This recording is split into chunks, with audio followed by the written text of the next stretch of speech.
WhatsApp आज सिर्फ एक मैसेजिंग ऐप नहीं रह गया। करोड़ों लोग इस पर पर्सनल चैट्स करते हैं, ऑफिस डॉक्यूमेंट्स भेजते हैं, बैंक डिटेल्स शेयर करते हैं, फोटोज, वीडियोस और प्राइवेट कॉन्वर्सेशंस इसी प्लेटफॉर्म पर होती हैं। यानी लोगों की जिंदगी का बड़ा हिस्सा अब व्हाट्सएप के अंदर अवेलेबल है। लेकिन सोचिए, अगर यही प्लेटफॉर्म आपकी प्राइवेसी को लेकर सवालों में घिर जाए, तो अगर कोई ये कहे कि आपकी चैट्स, आपका डेटा और आपकी डिजिटल एक्टिविटीज उतनी सेफ नहीं है जितना आप सोचते हैं, यही वजह है कि अब व्हाट्सएप और मेटा को लेकर प्राइवेसी कंट्रोवर्सी फिर से चर्चा में आ गई है। विजय शेखर शर्मा ने हाल ही में मेटा और व्हाट्सएप की प्राइवेसी प्रैक्टिसेस को लेकर चिंता जताई है और कहा है कि लोगों को अपने डेटा सिक्योरिटी को लेकर ज्यादा सीरियस होने की जरूरत है। रिपोर्ट्स के अकॉर्डिंग उन्होंने इस मामले में इन्वेस्टिगेशन और प्राइवेसी कंसर्न्स को लेकर भी बात कही है। ऐसे में सवाल उठता है कि आखिर व्हाट्सएप को लेकर बार बार प्राइवेसी कंट्रोवर्सी क्यों सामने आती रहती है और क्या यूजर्स का डेटा सच में पूरी तरह सेफ है। Hi, you are watching NBT tech on the go. I am your host Mohini Bhadauria. तो चलिए वीडियो शुरू करते हैं। दरअसल व्हाट्सएप लंबे समय से अपनी end to end encryption technology को अपनी सबसे बड़ी पावर बताता है। कंपनी का दावा है कि यूजर्स की पर्सनल चैट्स एन्क्रिप्टेड रहती है और उन्हें कोई तीसरा व्यक्ति नहीं पढ़ सकता। लेकिन इसके बावजूद व्हाट्सएप और मेटा कई बार प्राइवेसी कंट्रोवर्सीज में फंस चुके हैं। खासकर डेटा शेयरिंग पॉलिसीज और मेटा डेटा कलेक्शन को लेकर लगातार सवाल उठते रहे हैं। रिपोर्ट्स के अकॉर्डिंग विजय शेखर शर्मा ने कहा कि लोगों को इस बात को समझने की जरूरत है कि सिर्फ मैसेजेस एन्क्रिप्टेड होने का मतलब ये नहीं है कि पूरा इकोसिस्टम कंप्लीटली प्राइवेट हो गया, क्योंकि कई बार प्लेटफॉर्म यूजर्स के behaviour patterns, contacts, device information और यूसेज मेटा डेटा जैसी चीजें कलेक्ट करते हैं। यही डेटा फ्यूचर एडवर्टाइजिंग सिस्टम्स और प्रोफाइलिंग में इस्तेमाल हो सकता है।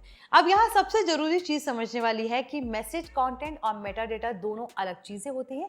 मान लीजिए आपकी चैट एन्क्रिप्टेड है और कोई मैसेज डायरेक्टली नहीं पढ़ सकता, लेकिन प्लेटफॉर्म ये जान सकता है कि आप किससे बात करते हैं, कितनी देर तक बात करते हैं, किस समय एक्टिव रहते हैं और किस डिवाइस से ऐप इस्तेमाल कर रहे हैं। प्राइवेसी एक्सपर्ट्स लंबे समय से कहते आए हैं कि मेटा डेटा भी काफी पावरफुल इंफॉर्मेशन होती है। व्हाट्सएप पहले भी प्राइवेसी पॉलिसी चेंजेस को लेकर कंट्रोवर्सी में आ चुका है, खासकर जब मेटा ओनरशिप के बाद डेटा शेयरिंग पॉलिसीज को लेकर कंफ्यूजन बढ़ा था।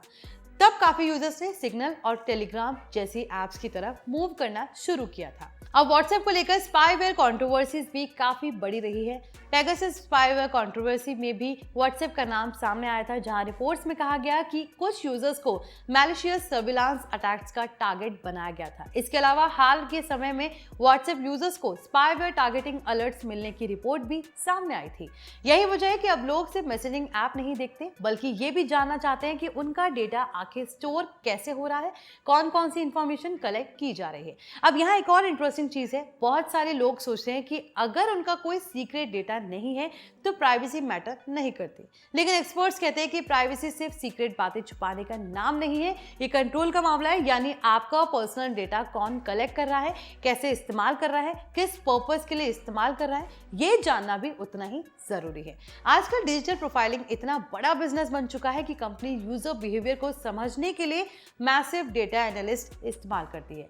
मेटा जैसी कंपनीज एडवर्टाइजिंग इकोसिस्टम में काफी बड़ा रोल निभाती हैं और टारगेटेड एड्स के लिए डेटा पैटर्न्स काफी इंपॉर्टेंट माने जाते हैं। अब सवाल ये भी उठता है, क्या व्हाट्सएप पूरी तरह अनसेफ है? इसका जवाब इतना सिंपल नहीं है। व्हाट्सएप की end to end encryption technology को सिक्योरिटी एक्सपर्ट्स काफी स्ट्रॉन्ग मानते हैं, लेकिन प्राइवेसी कंसर्न सिर्फ एन्क्रिप्शन तक सीमित नहीं होते। अगर बैकअप्स एन्क्रिप्टेड ना हो, अगर यूजर्स अनसेफ लिंक्स पर क्लिक करें या अगर स्पाईवेयर अटैक्स हो जाए तो रिस्क बढ़ सकते हैं। यही वजह है कि साइबर सिक्योरिटी एक्सपर्ट्स हमेशा कुछ बेसिक प्रिकॉशंस फॉलो करने की सलाह देते हैं, जैसे 2 स्टेप वेरिफिकेशन ऑन रखना, अननोन लिंक्स पर क्लिक ना करना, रैंडम एपीके फाइल्स डाउनलोड ना करना, चैट्स बैकअप को सिक्योर रखना और सस्पिशियस कॉल्स या फाइल्स से बचना। अब एआई का दौर आने के बाद प्राइवेसी कंसर्न्स और भी ज्यादा बढ़ गए हैं, क्योंकि अब companies AI training, smart assistant और रिकमेंडेशन सिस्टम्स के लिए ह्यूज अमाउंट ऑफ डेटा इस्तेमाल कर रही हैं।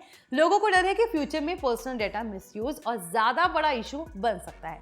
इसी वजह से दुनिया भर में डेटा प्रोटेक्शन लॉज और प्राइवेसी रेगुलेशंस को लेकर भी काफी डिस्कशन हो रहा है। यूरोप में जनरल डेटा प्रोटेक्शन रेगुलेशन यानी जीडीपीआर जैसे प्राइवेसी लॉज काफी स्ट्रिक्ट माने जाते हैं। भारत में digital personal data protection act को लेकर डिस्कशन बढ़े हैं। अब यूजर्स भी धीरे धीरे प्राइवेसी कॉन्शियस होने लगे हैं। बहुत सारे लोग अब सिग्नल जैसे ऐप्स इस्तेमाल कर रहे हैं, क्योंकि वो ज्यादा प्राइवेसी फोकस्ड इमेज रखते हैं। हालांकि व्हाट्सएप का यूजर बेस अभी भी बेहद बड़ा है, करोड़ों लोग डेली इसे इस्तेमाल करते हैं, लेकिन प्राइवेसी डिबेट्स लगातार बढ़ती जा रही हैं। एक और बड़ा सवाल यह है कि फ्यूचर में मैसेजिंग ऐप्स किस दिशा में जाएंगे।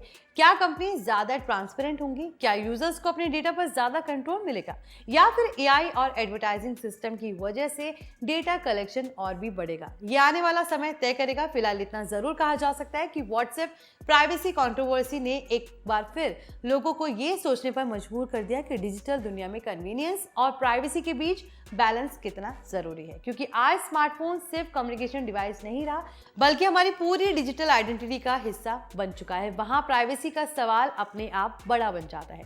आई होप ये वीडियो आपके लिए यूजफुल रहा हो। इसे लाइक और शेयर जरूर करें और हमारे channel NBT tech on the go को सब्सक्राइब कर लें।